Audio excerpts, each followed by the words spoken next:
अस्सलाम वालेकुम दोस्तों, आज की वीडियो में हम बात करेंगे ब्रोफिन सस्पेंशन के हवाले से। ब्रोफिन सस्पेंशन दो स्ट्रेंथ में आता है, एक 120 ml के लिए और दूसरा आता है ये ब्रोफिन डीएस के नाम से। ब्रोफिन आम सिरप जो है ये 3 माह से अबव के बच्चों में इस्तेमाल किया जाता है।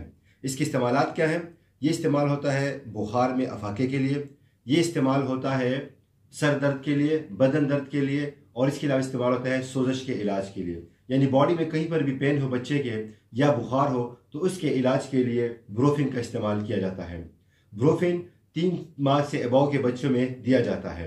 ब्रोफिन का इस्तेमाल उन बच्चों में नहीं करना चाहिए कि जिनको ब्रोफिन के इस्तेमाल से एलर्जी हो, या वो दमे का यानी एस्थमा के पेशेंट हो, या वो किडनी प्रॉब्लम में मुब्तला हो, या फिर उनको किसी और किस्म की बीमारी हो।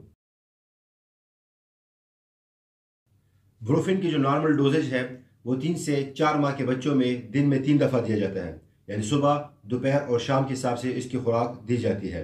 इसकी जो नॉर्मल डोज है वो 2.5 ml है, यानी चाय का आधा चम्मच है। अगर 12 साल का बच्चा हो या इससे अबव का हो तो उसमें फिर टेबलेट का इस्तेमाल किया जाता है। 6 साल से अबव के बच्चों में ब्रोफिन डीएस दिया जाता है, जबकि इससे कम उम्र के बच्चों में सादा ब्रोफिन सस्पेंशन दिया जाता है। ब्रोफिन सस्पेंशन के हवाले से बात करें तो इसकी जो नॉर्मल डोज है वो 1 साल के बच्चे में वो बनती है 5 ml, यानी आधे चाय का चम्मच दिन में 3 मरतबा दिया जाता है। अगर 6 से 7 साल का बच्चा हो तो फिर ब्रोफिन डीएस दिया जाता है उसको, जिसकी नॉर्मल डोज होती है चाय का आधा चम्मच। और अगर 12 साल का बच्चा हो तो फिर दिन में चाय का 1 चम्मच दिन में 3 या 4 मरतबा दिया जाता है।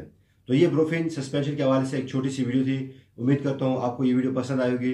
इंशाल्लाह हम और भी मज़ीद वीडियोस अपलोड करते रहेंगे। Thanks for watching.